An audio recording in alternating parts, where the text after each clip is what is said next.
Shalom. Perkenalkan, nama saya Agus Bagarian dan teman saya. Nama saya Eva PZMT. Perkenalkan, saya Lidia Ibu Keringan dan saya Nasma Alia. Di video kali ini kami akan menampilkan beberapa destinasi wisata 8 etnis di Sumatera Utara. Selamat menyaksikan. Perkenalkan, nama saya Nasma Alia dengan NIM 22224111014. Saya akan menjelaskan destinasi wisata yang ada di etnis Melayu dan etnis Pakpak. Etnis yang pertama, etnis Melayu. Destinasi wisatanya yaitu 1. Istana Lima Laras. Istana Lima Laras berusia di atas 100 tahun yang merupakan sebuah situs peninggalan sejarah masyarakat Melayu pesisir.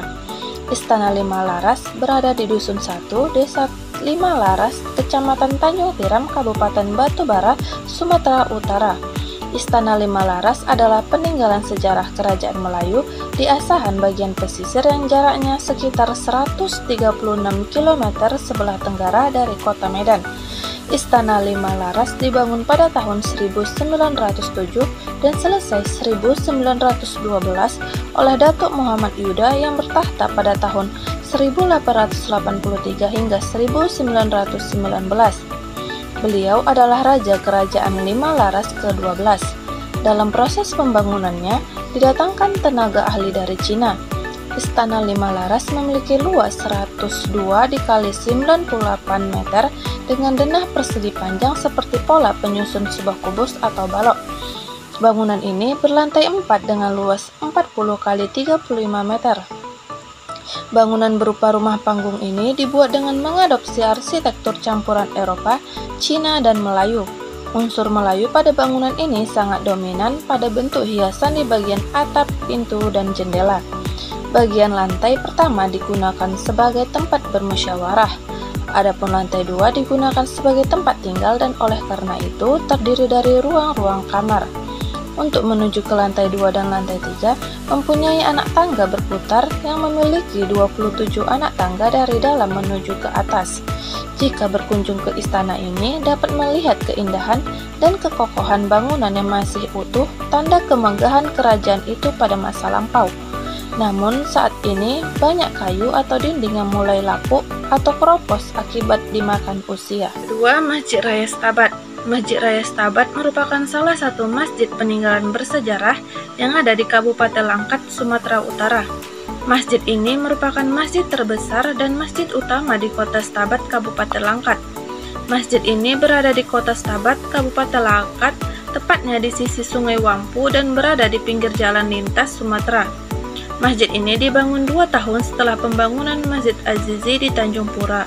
Tepatnya mulai dikerjakan pembangunannya pada tahun 1904 semasa Tengku Haji Muhammad Khalid. Pada awal pembangunan, masjid ini hanya terdiri dari bangunan induk seluas 20 meter persegi 8, ditambah teras 2 meter keliling dan 1 buah menara masjid. Saat itu jamaah yang dapat ditampung hanya berkisar 300 orang. Tapi sekarang Masjid Raya Stabat ini telah berkembang pesat. Luas areal masjidnya saat ini menjadi 4.454 meter persegi dengan daya tampung mencapai 1.350 jamaah. Masjid Raya Stabat ini memiliki arsitektur dengan corak Melayu Langkat yang khas. Terlihat dari warna masjidnya yang didominasi warna kuning dan hijau, warna kebesaran suku Melayu. Yang ketiga, Rumah Adat Puri Melayu Sri Menanti. Rumah adat ini terletak di Kota Tebing Tinggi, Sumatera Utara. Puri Melayu Sri Menanti dapat dimanfaatkan sebagai tempat keluarga berkumpul. Sesuai dengan namanya, Puri Melayu Sri Menanti berarti rumah yang selalu menanti kedatangan keluarga besar. Rumah adat ini dibangun sekitar tahun 1910 oleh Muhammad Nur Rangkuti dan Siti Rahmah. Rumah yang utamanya dibuat dari kayu ini pula dijadikan sebagai sanggar seni tari tradisional, silat Melayu, serta menenun songket. Lantai bawah rumah digunakan sebagai tempat menenun songket Melayu dan bersantai, sementara di lantai atas terdapat ruang tamu yang berisi pelaminan Melayu. Di ruang keluarga terdapat peninggalan peralatan berbahan kuningan untuk upacara adat Melayu. Selanjutnya, saya akan menjelaskan destinasi wisata yang ada di etnis Pakpak. 1. Deleng Simdeka. Deleng Sindeka terletak di Kecamatan Salak, Kabupaten Pak Barat, Sumatera Utara. Di lokasi ini dibangun beberapa fasilitas agar para wisatawan yang datang betah menyusuri areal hutan. Ada menara pandang, gazebo, jalan setapak permanen selebar 1,5 meter, kursi tempat santai, toilet, dan ada juga jembatan yang dihiasi dengan bunga. Di kawasan hutan wisata yang satu ini, wisatawan tidak sekedar menyusuri hutan, tapi bisa menikmati pemandangan menarik dari menara pandang. Dari menara pandang ini, wisatawan dapat memandang jauh ke hamparan sawah dan lahan pertanian masyarakat, dan juga terlihat pemukiman warga kota Salak dan perkantoran pemerintahan serta pegunungan yang indah. Di menara pandang ini menjadi salah satu spot foto favorit wisatawan.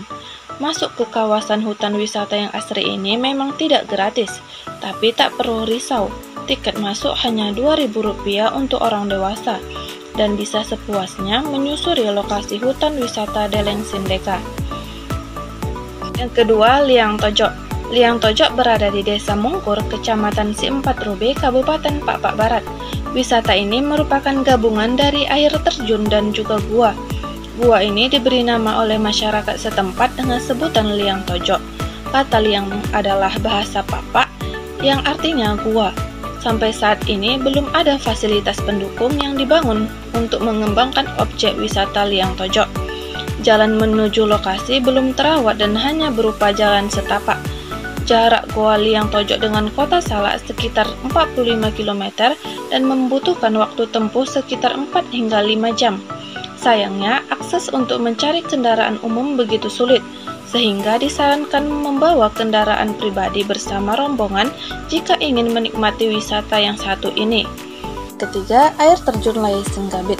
Air terjun Lai Singgabit terletak di Dusun Kuta Deleng, Desa Mahala, Kecamatan Tinada, Pak Barat. Terdapat satu air terjun yang lumayan besar dan dua air terjun kecil yang akan menyambut ketika sampai di tempat lokasi. Keindahan air terjun ini masih sangat alami. Air terjun Lai Singgabit merupakan tempat wisata yang sangat cocok untuk yang memiliki jiwa petualang, karena medan untuk menuju tempat ini sangat sulit, sehingga bagi yang memiliki jiwa pecinta alam akan sangat terpuaskan ketika sampai di tempat ini. Sebagai tips, jika ingin pergi ke tempat air terjun ini, jangan lupa untuk membawa bekal makanan dan juga minuman agar tidak kehausan dan kelaparan. Assalamualaikum warahmatullahi wabarakatuh. Perkenalkan, nama saya Rindi Ani Brutaligan dengan NIM 22221111005. Di sini saya akan memaparkan objek wisata dari dua etnis, yaitu etnis Batak Karo dan etnis Mandailing. Selamat menyaksikan.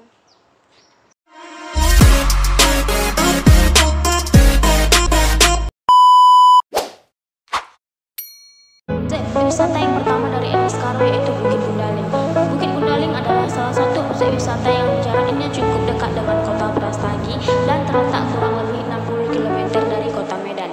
Bukit Gundaling berada di ketinggian sekitar 1.500 meter di atas permukaan laut, sehingga suasana di sekitar bukit sangat sejuk. Banyak panorama alam yang dapat dinikmati oleh wisatawan. Bukit Gundaling ini memiliki panorama alam Gunung Sibaya, Gunung Sinabung, kota Brastagi, dan lahan pertanian.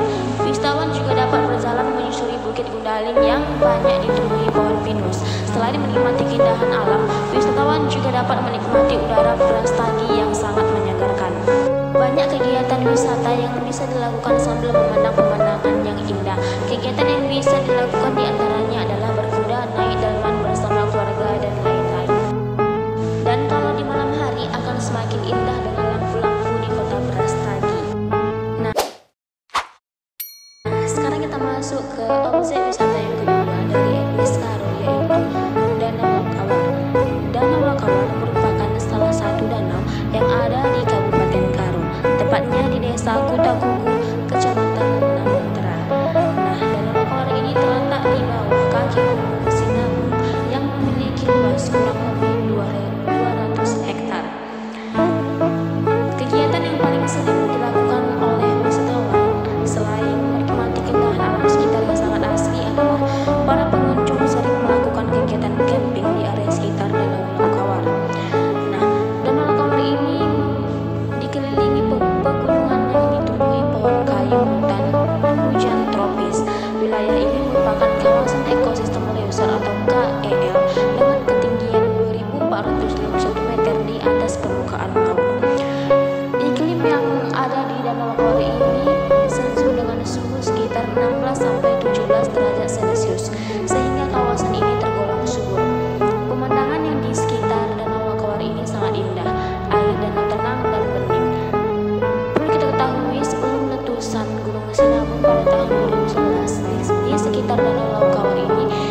Sikulkap. Untuk mencapai air terjun Sikulkap ini, pengunjung akan melewati hutan hujan tropis yang rimbun. Air terjun Sikulkap ini terletak di antara perbatasan Kabupaten Karo dan Deli Serdang. Tetapi, secara geografis, air terjun ini masuk dalam wilayah Kabupaten Karo. Air terjun Sikulkap ini memiliki ketinggian sekitar 30 meter. Selain air terjun pada objek wisata ini, dapat juga ditemukan beberapa gibbon yang hidup di sekitar hujan tropis tersebut. Nah, setelah menikmati air terjun, untuk menghilangkan penat tersedia warung-warung untuk menikmati jagung bakar, jagung rebus, dan makanan ringan lainnya. Serambi menikmati makanan ringan, kita akan disuguhkan oleh pemandangan yang indah. Nah, jika beruntung, pengunjung dapat bertemu dengan monyet gibbon yang bergelantungan dan saling bersahut-sahutan di kawasan hutan tersebut. Nah, dalam kawasan hutan ini terdapat juga berbagai hewan lainnya seperti bajing, gagak, piton, kupu-kupu berwarna-warni. Nah, air terjun ini sangat deras dan banyak batu-batu di bagian bawahnya. Tidak banyak wisatawan yang mandi di bawah air terjun tersebut karena batu-batu di sekitarnya juga licin dan terlihat berlumut. Namun, pengunjung masih dapat menikmati kesegaran air alami di sekitar air terjun. Kebanyakan pengunjung hanya berfoto-foto sambil menikmati pemandangan di sekitar air terjun. Di tempat ini, banyak tersedia tempat duduk terbuat dari batu-batuan yang menjadi spot foto yang paling diminati para pengunjung. Selanjutnya saya akan memaparkan objek wisata etnis yang kedua, yaitu Mandailing. Selamat menyaksikan.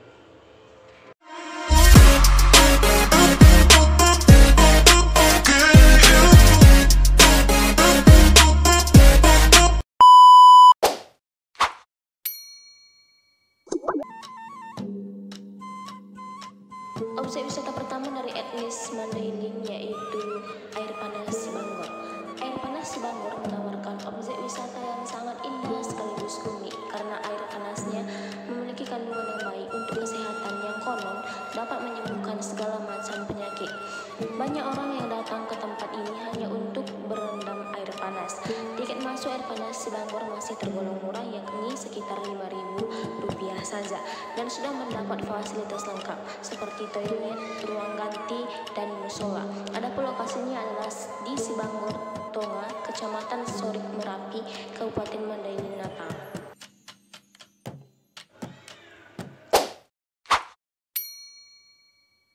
Selanjutnya kita masuk objek wisata yang kedua dari etnis Mandailing, yaitu air terjun Sigala-Gala.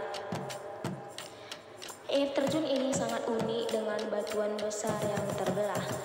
Tempat ini biasa dikunjungi sebagai destinasi wisata, meskipun jalan menuju lokasi ini cukup sulit, sehingga dibutuhkan tenaga agar bisa sampai ke lokasi dengan aman.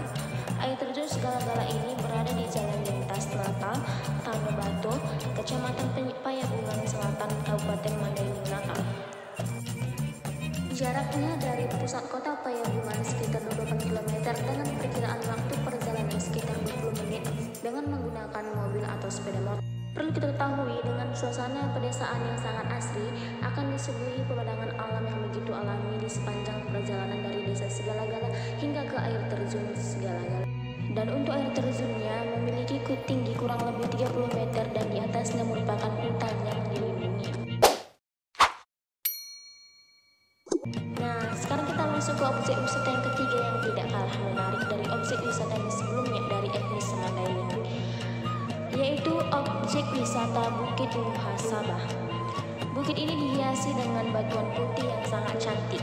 Banyak yang berkunjung ke tempat ini untuk bermuhasabah. Sesuai dengan namanya, tempat ini sering dijadikan lokasi untuk merenung dan bertafakur alam. Tersedia tempat duduk unik yang terbuat dari batu-batu putih di bukit wisata ini. Wisata ini religi sekaligus wisata alam yang sangat menyenangkan. Banyak orang yang berkunjung ke tempat ini untuk menyaksikan matahari tenggelam karena cahayanya yang sangat indah saat berada di bukit ini. Bukit ini berada di Desa Paga-Paga, Kecamatan Payakumbuh, Kabupaten Mandailing, Natal. Keelokan alam yang disajikan Bukit Muhasabah merupakan background foto yang menarik. Sebagai salah satu kegiatan yang mengasihkan, berfoto di sini tidak akan kehabisan ide, entah berpos di antara bebatuan atau Semua foto yang dizipret akan tampak menarik untuk diunggah ke sosial media. Baik, video destinasi wisata yang pertama yang akan saya bahas yaitu adalah video destinasi wisata yang terdapat di daerah Simalungun. Selamat menyaksikan. Rumah Bolon Pematang Purba.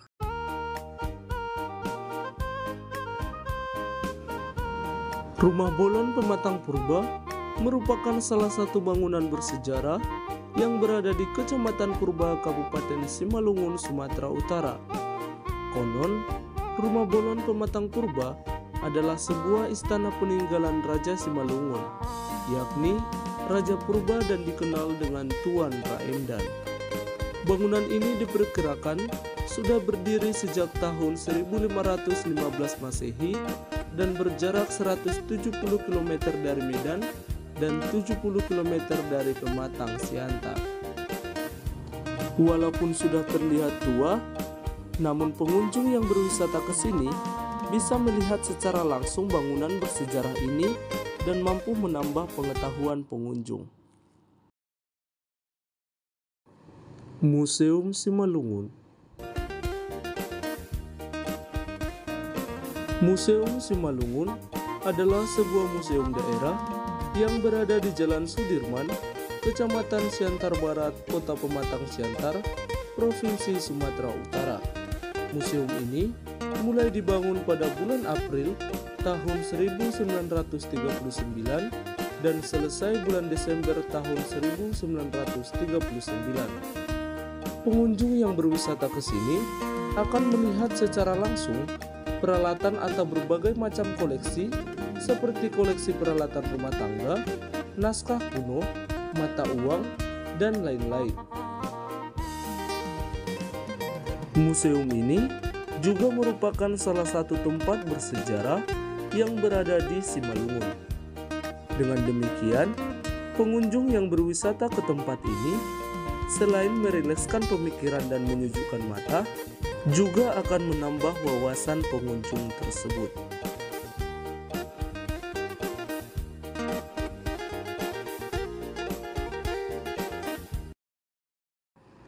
Pemandian Swimbad. Simalungun juga mempunyai pemandian alami, yaitu pemandian Swimbad. Objek wisata ini terletak di Kecamatan Bandar Huluan di Desa Bahapal. Tempat ini merupakan salah satu tempat yang sangat cocok untuk menyegarkan badan dan merilekskan pemikiran. Pemandian ini berasal dari sumber mata air alami sehingga airnya sangat jernih dan menyegarkan. Untuk memasuki tempat wisata ini, pengunjung hanya perlu membayar 5.000 per orang saja. Tempat ini sangat ramai, apalagi pada saat siang dan sore hari. Pemandian ini juga menyediakan ban untuk anak-anak berenang. Setelah selesai mandi, pengunjung bisa beristirahat di pondok terdekat.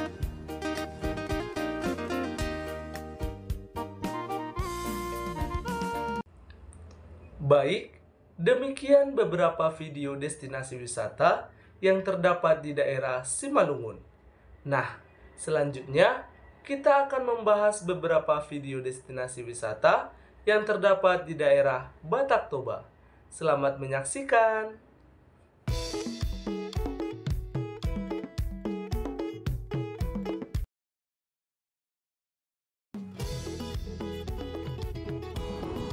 Bukit Sibea-bea adalah destinasi religi yang terletak di Harian Boho, Kabupaten Samosir, Sumatera Utara.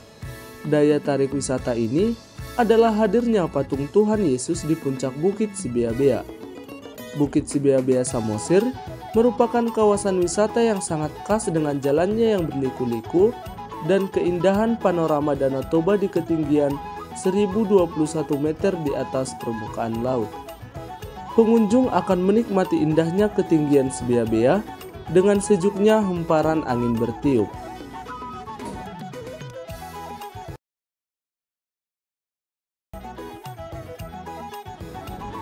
Kaldera merupakan salah satu tempat destinasi wisata yang harus dijumpai wisatawan. Tempat ini menjadi salah satu progres pembangunan kawasan wisata di Toba.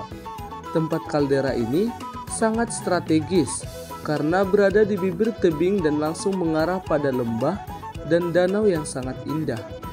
Pengunjung dapat merasakan sejuknya angin bertiup dan hijaunya pepohonan meliputi tebing-tebing yang mengapit Danau Toba tersebut.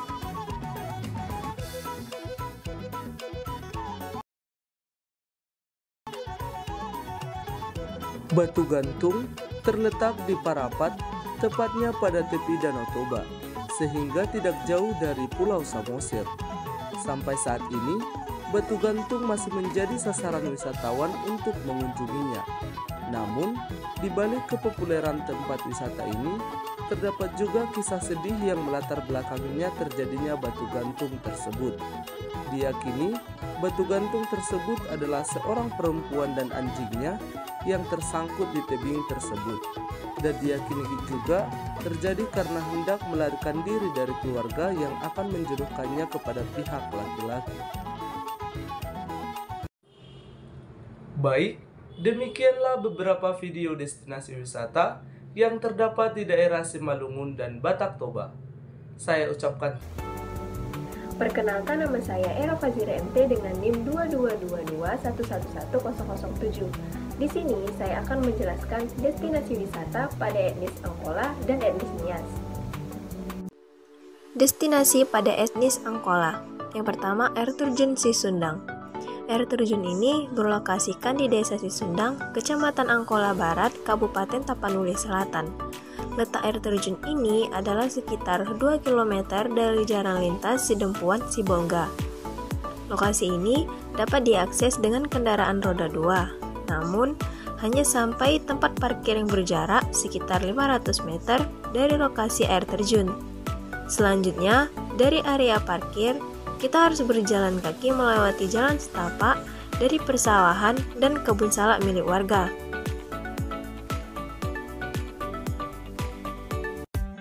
Yang kedua, Danau Siais. Danau ini berlokasikan di Desa Rianiate, Kecamatan Angkola Barat, Kabupaten Tapanuli Selatan, Sumatera Utara. Danau Siais merupakan danau terbesar kedua di Sumatera Utara setelah Danau Toba dengan luas kurang lebih 4,5 hektar. Lokasi ini dapat diakses menggunakan kendaraan roda 2 maupun roda 4. Pemandangan yang ditawarkan oleh Danau Siais begitu menakjubkan, dihiasi oleh pohon-pohon yang hijau di sekelilingnya, ditambah dengan pemandangan yang masih asri di sekitaran danau. Yang ketiga, air terjun Silimalima.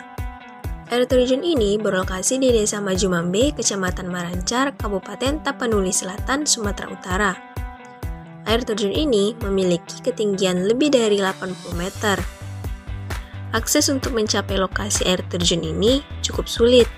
Wisatawan harus trekking kira-kira sejauh 2 km dengan turunan dan tanjakan yang lumayan melelahkan.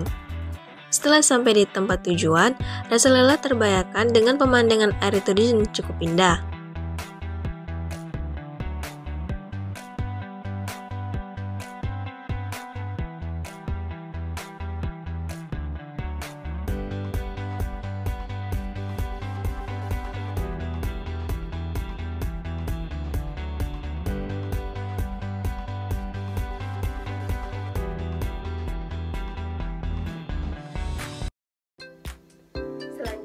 Saya akan menjelaskan destinasi wisata pada etnis Nias. Destinasi wisata pada etnis Nias. Yang pertama, air terjun Helaowo Gomo. Air terjun ini berada di Desa Sinar Halaowo, Kecamatan Gomo, Nias Selatan. Air terjun ini berjarak sekitar 106 km dari pusat kota Gunung Sitoli dengan waktu tempuh 2,5 jam perjalanan. Helaowo ini memiliki 2 tingkat air terjun dengan air terjun yang jernih dan kehijauan. Air terjun ini terkenal dengan air yang menyegarkan dan suasana alam yang sangat indah. Debit air terjun yang sangat deras yang menjadikan tantangan sendiri untuk mencapai air terjun di tingkat pertamanya. Yang kedua, Goa Togiin Rawa. Gua ini berada di desa Lelewonu, Niko Otano, Gunung Sitoli. Gua ini merupakan objek wisata. Gua ini adalah sebuah goa di Nias yang memiliki jejak peninggalan orang Nias sejak 12.000 tahun yang lalu. Situs Gua Togendrawa merupakan perjalanan sejarah kehidupan masyarakat Nias yang memberikan akar budaya masa Mesolitik yang pada akhirnya didominasi dengan budaya Neolitik atau Megalitik. Menurut masyarakat sekitar, gua ini disebut Togendrawa karena gua ini sebelumnya merupakan tempat persembunyian pendatang atau orang asing yang beragama Islam pada masa pendudukan Jepang di Nias. Yang ketiga, Museum Pusaka Nias. Museum Pusaka Nias adalah sebuah museum di Gunung Sitoli yang didirikan untuk melestarikan budaya Nias. Pembangunan museum ini dilatar belakangi oleh seorang misionaris gereja Katolik bernama Pastor Johannes M. Hamarle OFM Kam, di mana mulai mengoleksi benda-benda budaya, seni, dan sejarah masyarakat Nias sejak tahun 1972. Museum ini dikelola oleh Persaudaraan Kapusin Sibolga. Museum ini sendiri memiliki benda koleksi museum sejumlah sekitar 6.500 koleksi benda dan pakaian yang mengandung banyak sekali sejarah bagi warga Pulau Nias. Demikianlah beberapa destinasi wisata yang dapat kami tampilkan. Semoga dapat bermanfaat bagi kita semua. Sekian dan terima kasih.